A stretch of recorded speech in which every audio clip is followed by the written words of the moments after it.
just a few days ago. Many of them who recently part of the newly formed DCH1 Amazonians United Group. They are fighting for rights, for workers' rights.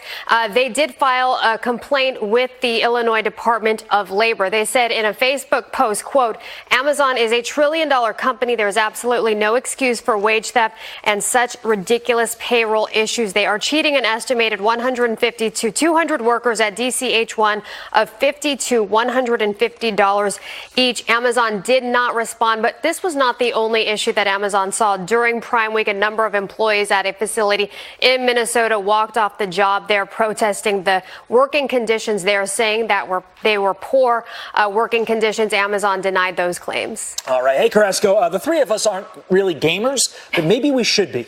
Yes, I think the message is kids keep playing video games. Yeah. Over the weekend, a 16-year-old from Pennsylvania, Kyle Giersdorf, he became a millionaire playing Fortnite. This was the Fortnite World Cup held over the weekend at the Arthur Ashe Stadium here in New York. He won $3 million playing this game. Yes, this is the largest ever prize for a single player in a video game tournament. His mom told ESPN that he plays for about 8 to 10 hours a day. What? That he started playing video games when he was 3 years old, that this was something that he wanted to do, put his mind to it, and look, there he is now. He's a millionaire at age 16. You can't even criticize his parents for letting him do it because he just made more money than all of us combined. Yep. All right, Tracy, thank you. Thanks. Tom Cruise may still have the need for speed, but one of his Top Gun co-stars wasn't even asked to come back for the sequel. I was afraid that everyone in that tax trailer would see right through me. And I just don't want anyone to know that I've fallen for you. Kelly McGillis played Charlie in the 1986 classic. She says she hasn't watched the trailer for Top Gun Maverick and that she hasn't been asked to appear in promo events. The romance still lives on in our heart, though. Whatever. Right?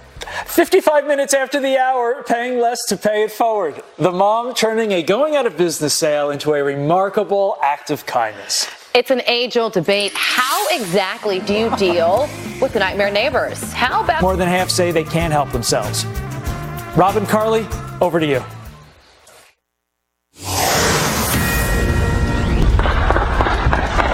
It just started popping off like fireworks. The semi-automatic going off really close. Everybody was just running, screaming, running. It was just crazy. It is Monday, July 29th. This is a Fox News alert. A gunman goes on a deadly rampage at a California food festival. Right now, police are still searching for a potential second gunman. Yeah, that's right. Brand new details on the suspect and the timeline of the terrifying events as they played out. We'll take you live at the scene. And President Trump doubles down on criticism of Congressman Elijah Cummings and the city of Baltimore. Yeah, Democrats say the president's comments are racist, but does he have a point? We're live in Washington. And an urgent investigation underway at this hour into a possible threat against Prince George. Fox and Friends First continues right now.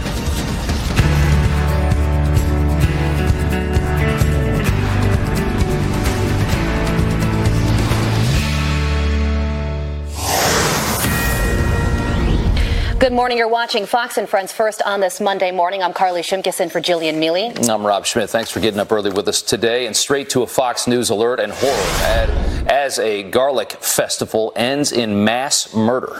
People sent running for their lives as a gunman opens fire seemingly at random.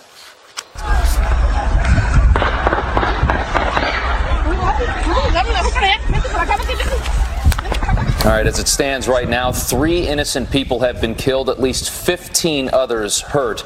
The gunman also killed by police. Let's get straight to Claudia Cowan live steps from the scene in Gilroy, California, as the hunt for a second possible suspect is ramping up. Good morning, Claudia. Good morning once again, Carly and Rob. In fact, we are just a short distance away from where this shooting happened yesterday afternoon. We're at the Gilroy High School. This is a staging area for law enforcement. I can tell you that this community is reeling after this shooting spree turned a day of fun and food and music into a night of panic and bloodshed. Thousands of people were enjoying the final day of the annual Gilroy Garlic Festival when witnesses say a man with a rifle opened fire, stopped to reload, and then fired again. Some say they heard as many as 50 shots fired. Witnesses say the shooter, described as a white man in his 20s or 30s, appeared calm as he fired at random, causing confusion and chaos among the crowd of festival goers. It just started popping off like fireworks. It sounded like firecrackers. That's what I thought it was. I had no idea until he grabbed me and he started pulling me and telling me that's gunfire. We need to get out of here. Go, run. It was like a semi-automatic going off really close, too. And then there was a point of silence, and then there was another reload. It seemed like a reload, and we heard 30 more rounds. Everybody was just running, screaming, running. It was just crazy. Now, there is always a large police presence at this popular event, and Gilroy officers engaged the suspect in less than a minute, they say, fatally shooting him. According to one eyewitness, when someone asked why he was shooting at people, the gunman shouted something about being angry. Some festival goers say another person was with him, and a manhunt with police helicopters and K-9 units continues for a second suspect. The police chief describing how they avoid going through the metal detectors at the festival's entrance. It appears as if though they had come into the festival via the creek, which borders a parking area, and they used some sort of a tool to cut through the fence to be able to gain access through the secure fence line, and that's how they got into the festival area itself. Police have not released any information about the victims, nor have they identified the gunman or discussed any kind of possible motive. Carly and Rob, along with shock and sadness here in the early morning hours here in Gilroy, there is also a sense of unease with the possibility of an accomplice still on the loose. Yeah, I'll bet. And speaking of that accomplice, have police released any information about what that person might look like or who it might be? They really haven't. I think they're following up on some witness reports that seem to suggest that there was some other person working with the shooter, perhaps as a second shooter or in some kind of support role.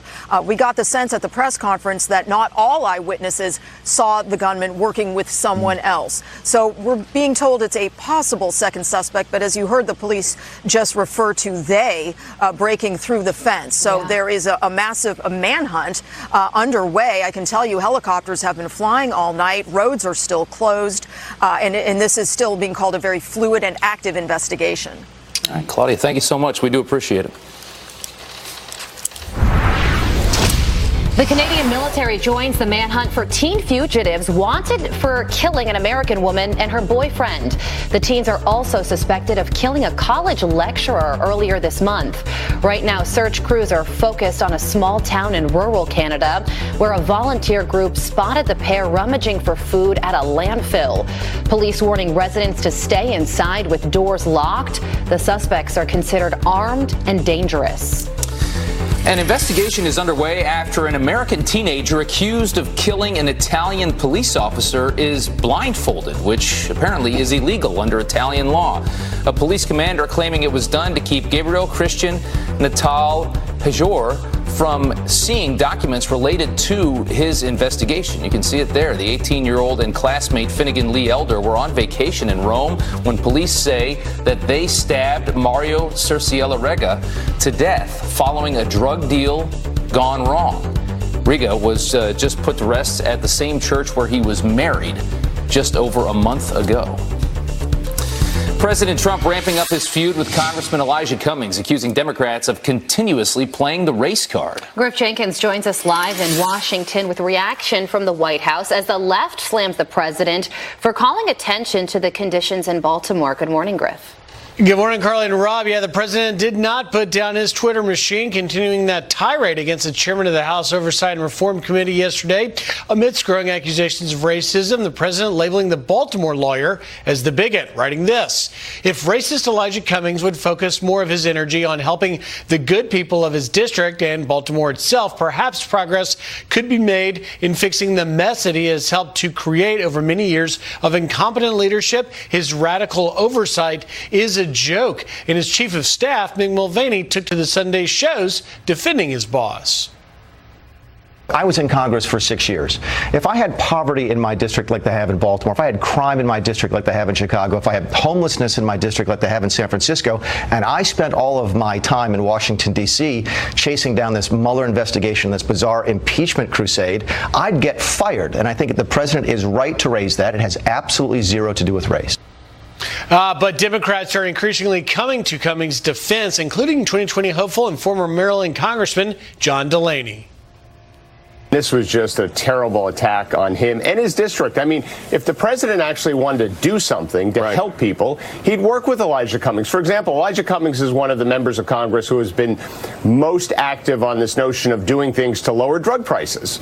And that's something the president claims he cares about. You know, wouldn't that be a better way to engage with Elijah Cummings than to do this terrible thing he just did?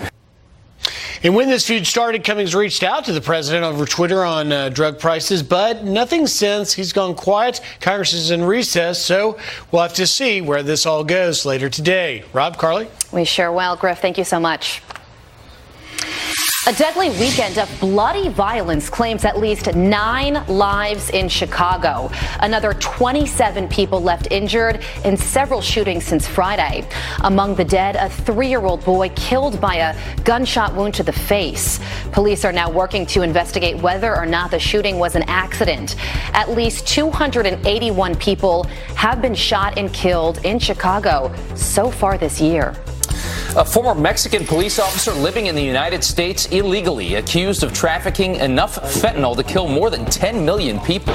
A Texas trooper finding massive amounts of the drug after pulling over Asmir Contreras Martinez. Investigators say he admits to being paid $6,000 to transport the drugs from California to Florida.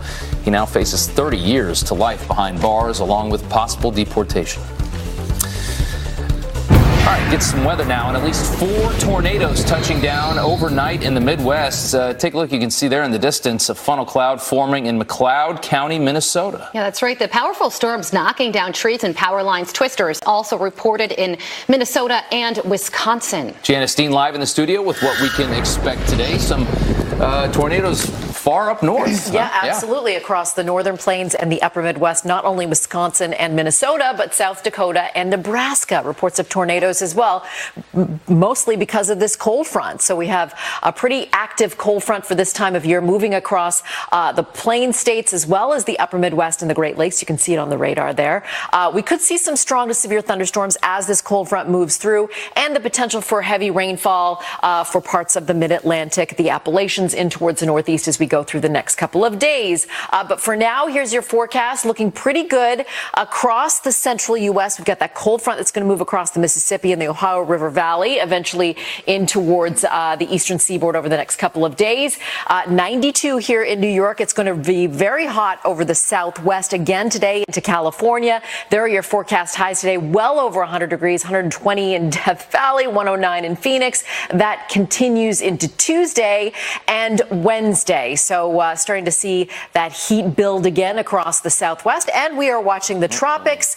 This is Eric, Tropical Storm Eric, expected to become a hurricane and be south of the Hawaiian Islands, but certainly something to watch over the next couple of days. And then across the Atlantic, we're also watching an area of disturbed weather. So we're getting into that season where we're going to start to see these pop up. It's that time of year. Yeah. Janice, thanks so much. We appreciate it. All right. The time now is 11 minutes after the hour. World leaders are trying to save the 2015 Iran nuclear deal as Israel shows off its new U.S.-backed missile shield, warning the rogue regime. What will it take to get everyone on the same page? National security analyst Ryan Morrow says first, the U.S. needs to make Europe choose sides on this. He joins us live to lay out a strategy. What he did before he came out, watch this, he turns and fires it. Thankfully, he threw it against the board, so there was nobody in the seats there to get hit with it. But you don't do that when your manager's coming out. It's disrespectful. A major league tantrum, the pitcher who sent a ball sailing past the fence, but not before then starting to shoot people at random. Officers arriving in less than a minute, shooting and killing the suspect. Investigators believe he got past security by, like we said, cutting a hole in that fence.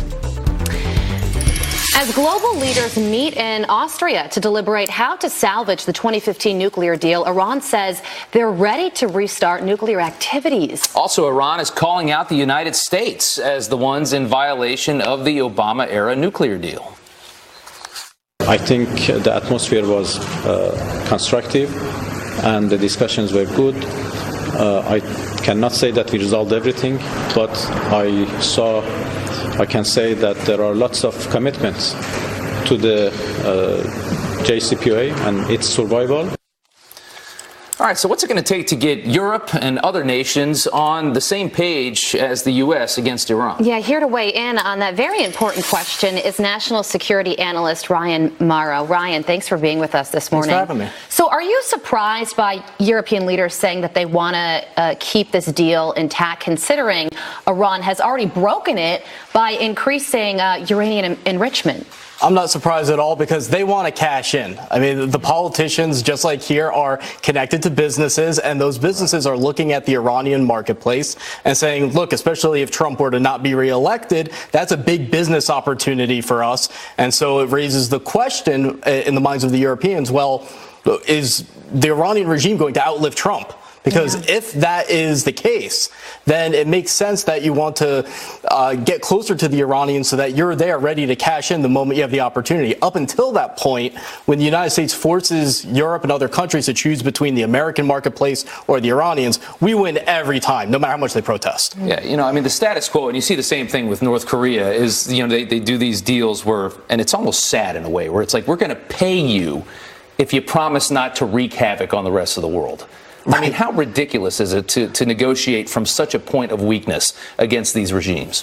Right. So there are some voices in Washington that would say, oh, well, if we compromise and we get them to lessen their aggression in exchange for some type of deal, isn't that short-term increase in security a win? I say no, because I'm sick of these conflicts. I want to win. I don't think that we need to be stuck in these situations forever. And yes, some more risk comes involved with having a tougher policy, but it avoids war in the future and it gets this done with so that we don't have to pass it down to the next generation. Specifically, what I'm thinking of is the debate over how you handle the Iranian regime itself, not just its nuclear weapons program, not just the sponsorship of terrorism, because I think we need to bring back the Cold Warriors who defeated the Soviet Union and say that is the best way that you avoid military conflict. Let's end the Iranian regime peacefully. All right. So what do you think President Trump should do? Do you think that he is capable at this point of negotiating a new nuclear deal?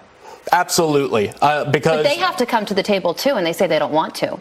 Well, they publicly say that they don't want to, but that's what is to be expected because they're not going to show weakness. Behind the scenes, everybody knows that there's ways through third parties of communicating. And so I wouldn't be surprised because the regime is in such a bad position right now. If one day they did come to us with a deal and they said to President Trump, look, I've got the key to you being reelected, or just to have a great legacy, we will concede on nuclear weapons and terrorist groups and offer this fantastic deal. But in return, you have to betray the Iranian people and help us stay in power.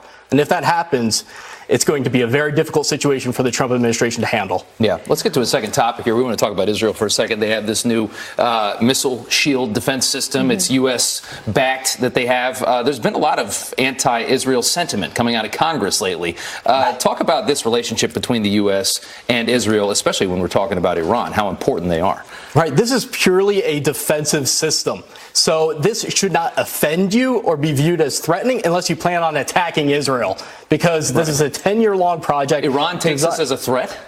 Absolutely, because this is basically striking a bullet with a bullet. I mean, it's that advanced. So if you're trying to launch a nuclear attack or some other type of WMD warhead at Israel, they have the capability to destroy it. It's an amazing capability. The problem is that the adversaries of Israel have so many missiles that if they launch a giant attack, you're not going to be able to stop all of them, but you can stop some of them. I mean, it still is a big step in the right direction. I'm sure that you're not surprised by the resolution, that anti-BDS resolution that passed by almost 400 votes in Congress. Right. And the BDS movement, we've really got to be clear about what this is. Yes, it's cloaked in all this political rhetoric, but if you look at the people who created it in the first place and who advance it, they have ties to Islamic terrorists. I mean, that can be proven. That's the mobilizing apparatus for support for this thing. It is literally groups connected to Hamas. Wow. Well, the CARE, as you said, yeah, and those types of groups. Several others. People directly impacted by the 2001 terror attacks. The law will extend funding for families of victims and emergency workers with 9/11 related illnesses. As many 2020 Democrats focus on Medicare for all, a new study shows that the current health care system already covers a vast majority of Americans. Over 90% of Americans said they had insurance last year, and experts believe more than half of those who did not are eligible. Healthcare expert Seth Denson says this is why the Democrats' Medicare for all proposal is actually tackling the wrong issue. More Americans are covered right now than have been in the last 30 years. So it's not an issue of coverage. It is, however, an issue of cost, something which the Democrats don't really want to address, the cost of the healthcare system. Rather, they just want to take an expensive system and give it away for free. At least 16 of the 2020 Democrats running for president have said that they support Medicare for all. President Trump is backing a proposal to call Antifa a terror group. The president tweeting over the weekend, quote, "Consideration is being given to declaring Antifa the gutless radical left whack jobs who go around hitting people over the heads with baseball bats, a major organization of terror, along with MS-13 and others, would make it easier for police to do their job." Senators Ted Cruz and Bill Cassidy introducing the plan last week after a conservative journalist was attacked in Portland. A fallen officer's memorial taken down over complaints about the word Lord is going back up. The decision to remove it from a South Carolina police department sparked national outrage. First, the word Lord was removed from the monument. Then it was taken down entirely after some neighbors complained it was offensive. We'll fight to protect our rights to freedom of religion, freedom to speak. And if people are offended about that, then that's their problem. The city now says it acted too quickly out of fear of legal action. The time is now 25 minutes after the hour. Democrats slamming the president over his criticism of Baltimore. But there is proof to back up some of the president's claims. So are Democrats faking some of this outrage just to take another swing at the president? Our police roundtable takes on that debate next.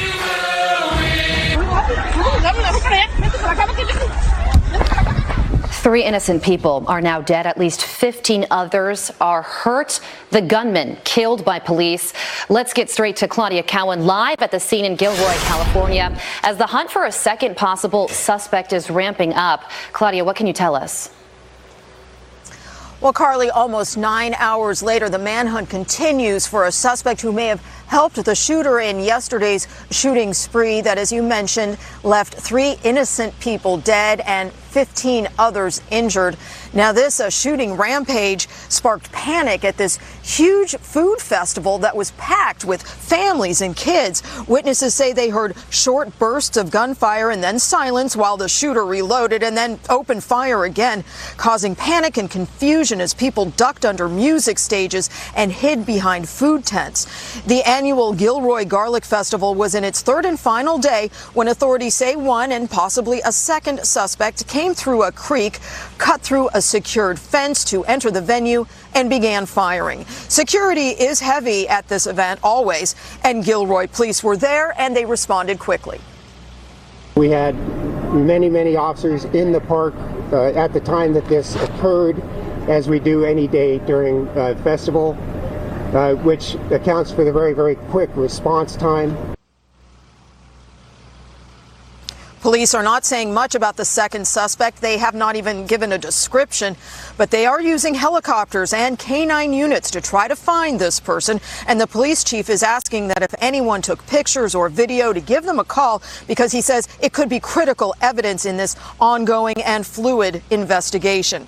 The head of the Garlic Festival expressed his heartbreak at seeing such a beloved and family-friendly event become the site of a mass shooting. And it is such a sad, just horribly upsetting circumstance that this happened.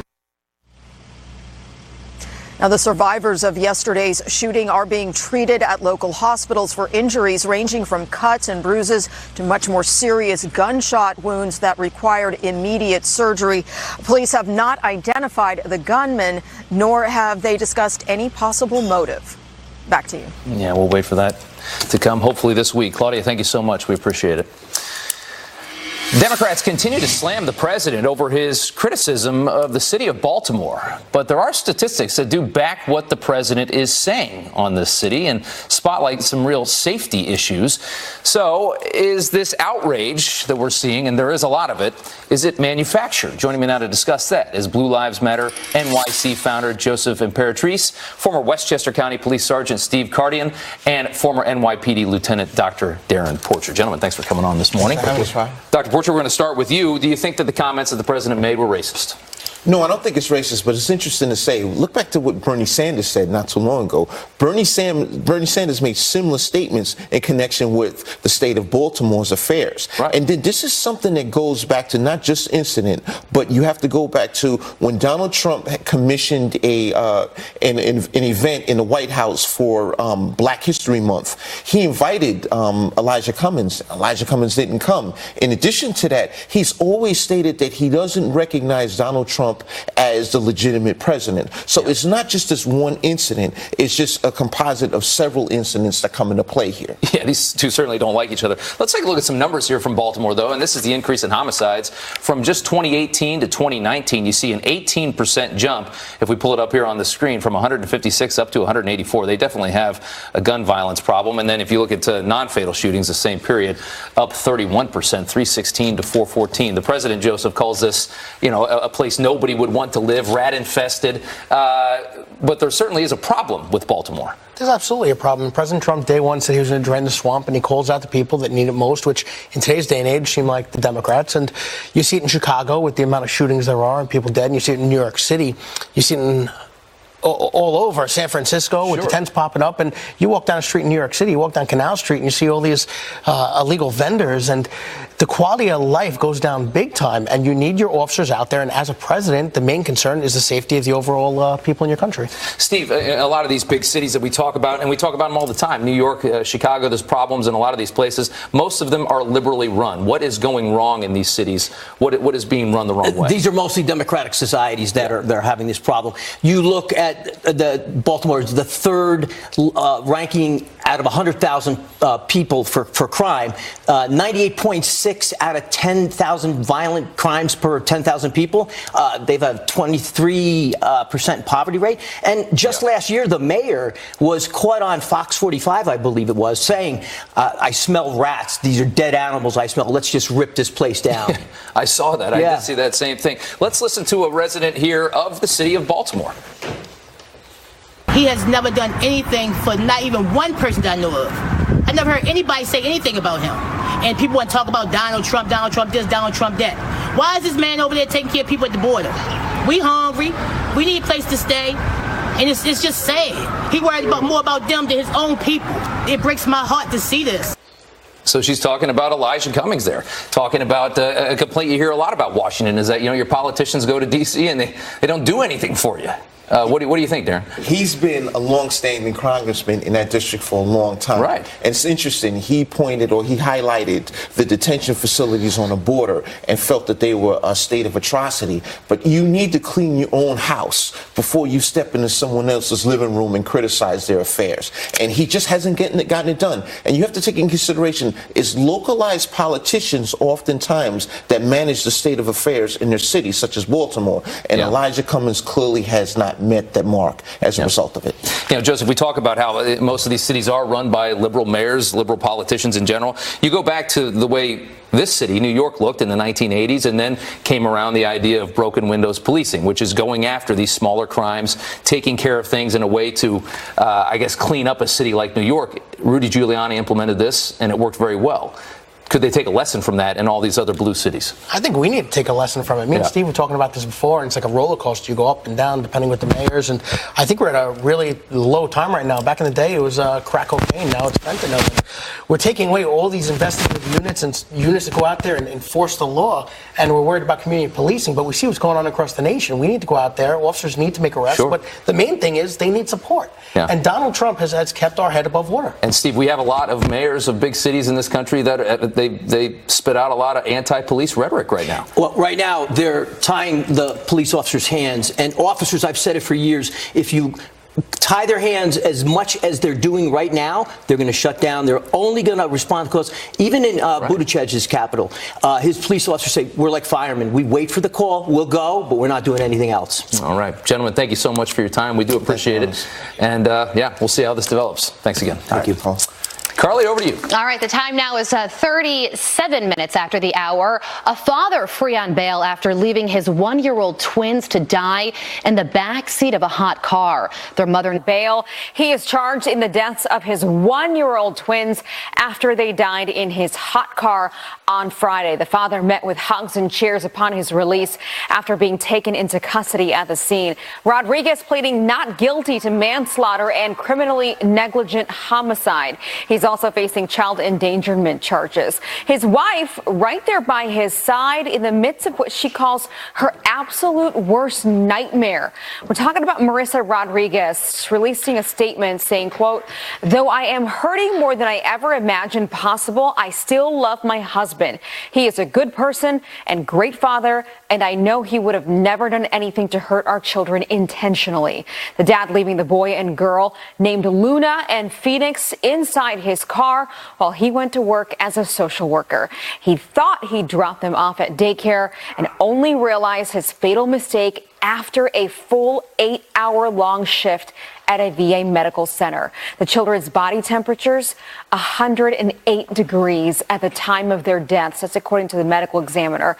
His wife offering forgiveness, saying this was a horrific accident and I need him by my side to go through this together.